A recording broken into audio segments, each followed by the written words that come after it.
Hi, I'm Pam and I'm here to talk about video games.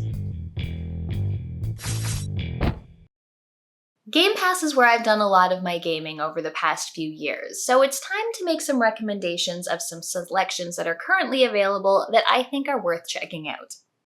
If you don't know, Game Pass is a monthly subscription service that gives you access to a large library of games, with new ones being added all the time, as well as some older ones taken off.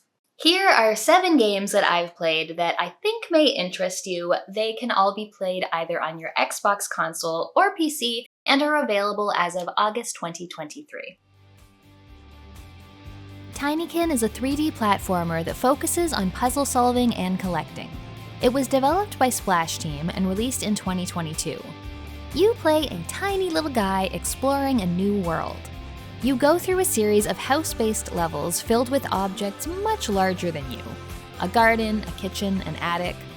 Along the way, you collect different types of Tinykin, each with their own specialty that can be used to help you open up more of the world. Some can be stacked up and used as a ladder, some explode on impact when you throw them, and others can carry objects for you or create bridges. This is a game that feels cozy and really good to play. There's no combat or violence, it's all about platforming and exploring. Everything is colorful and the 2D models on the 3D backgrounds are adorable. Movement feels great as you run around, glide through the air, and ride a bar of soap as a skateboard, all while your character makes some truly ridiculous faces. Exploring every corner of the levels is rewarding, and the game as a whole will take about 6 to 8 hours to play. Pentiment is a masterwork of visual storytelling from Obsidian, which released at the end of 2022. In this narrative adventure, you play a journeyman artist from a small 16th century Bavarian town. A murder takes place, and you are trying to figure out who did it. As much as Pentiment is a murder mystery, it's really about making choices. You only have so much time to solve the murder. A limited number of meals you can share with people, or afternoons to spend questioning those you suspect are guilty. Do you want to learn more about the Abbey and its monks and nuns? Or are you more interested in the lives of the villagers and their possible motives? You're always working against time. Pentiment is beautiful to look at, like you're playing an illuminated medieval manuscript as it's being written, and in fact, you are writing the story as you go. The visual storytelling is incredible, and I have a whole video dedicated to that. The art style, setting, and narrative weave together seamlessly and make for an amazing experience. If you want a time and a place to get lost in, Pentiment will allow you to lose yourself for a good 15 hours. Yakuza Like a Dragon is a breath of fresh air to the JRPG genre, released by Sega in 2020. You play Ichiban Kasuga, who is down on his luck after being released from jail and betrayed by his former boss. He wants to find the reason behind this and be a hero. To do this, you'll make friends who fight alongside you, level up as various classes, play minigames, and progress through a whirlwind of a story. Just like the rest of the recent Yakuza games, you get to openly explore an entire city, but rather than button-mashy action combat, here it's turn-based. Characters take turns, use magic and items, and even have access to summons and combined abilities. There is so much to do in this game outside of the main story: business management, arcade games, karaoke. You build up relationships with your companions through heartfelt conversations and a number of drinks, and the sub-stories that you find out in the world are some of the best writing and most memorable experiences.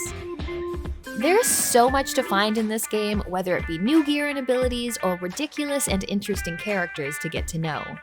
Yakuza Like a Dragon is one that will keep you busy for a long time. It will take well over 40 hours to finish it, and easily double that to see all there is to see.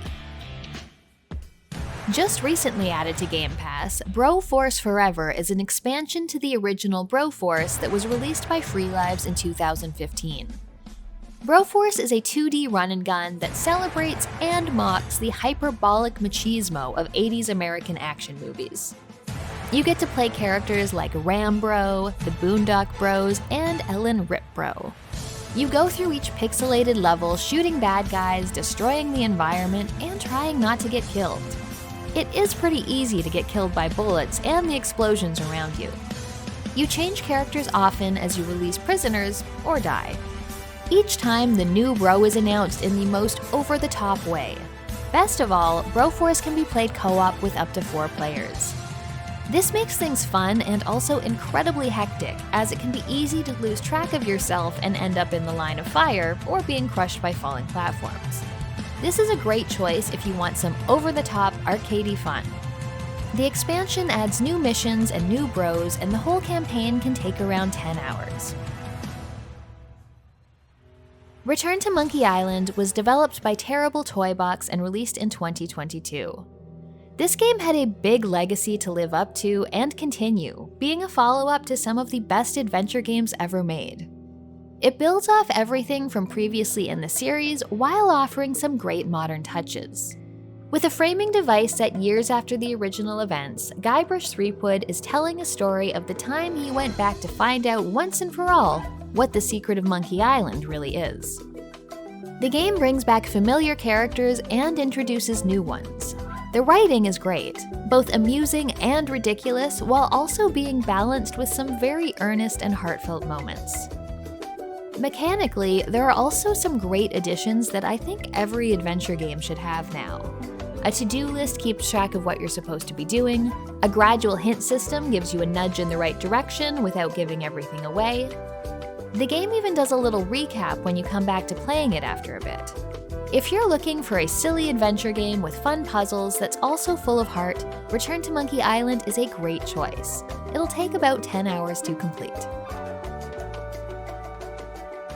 Monster Sanctuary was developed by Moai Rai Games and released in 2020. This is a monster collecting and battling game, very much like Pokemon, but it also adds a platforming and exploration element. In your quest to become a monster keeper, you pick a special spectral companion, then start traveling the world to collect, level up, and evolve more monsters. There are a lot of RPG elements here as you choose talents for each creature and put together parties to partake in turn-based battles. But your monsters also give you abilities. Some let you jump higher or swim underwater, some let you open certain color doors. Exploration is gated by your ability to get the right monster to allow you to progress. The world is quite large, and you'll be running into all kinds of different monsters, items, and the occasional puzzle and tons of battles. Monster Sanctuary has lovely pixel art, and the designs of the more than 100 monsters you can collect and train are all really good. If you like turn-based battles and collecting and leveling cute creatures, Monster Sanctuary is for you. The game is on the longer side at around 30 hours. One of my favorite arcade puzzler type games is Zuma, developed by Oberon Media and released back in 2003. You can play it and its sequel, Zuma's Revenge, on Game Pass. You play a little frog. While a constant stream of different colored balls rolls along the level, you have to spit those same balls at them, matching colors to make them disappear before they reach their target and you lose. There are some simple mechanics like changing the color you're shooting, chain reactions, and special ability balls like slow or backwards that keep things interesting. Zuma's Revenge also adds on different kinds of levels like boss fights. It's a simple game, but the combination of tight controls, fun color palette, and satisfying sound effects all combine to make a very enjoyable experience. This is a great one to sit down and play for 15 minutes to just do a level or two, or get sucked in for much longer. Both games are about 4 to 5 hours in length. So those are 7, well technically 8 games that I recommend you check out on Game Pass. There should be something for everyone. Some great narrative adventures, some puzzles, some action, role-playing. I hope you found something that looks interesting to you, and until next time. If you want to see more, check out my last batch of Game Pass recommendations, or another of my videos. I have a Patreon if you want to support the channel. Thanks for watching, and I'll see you next time.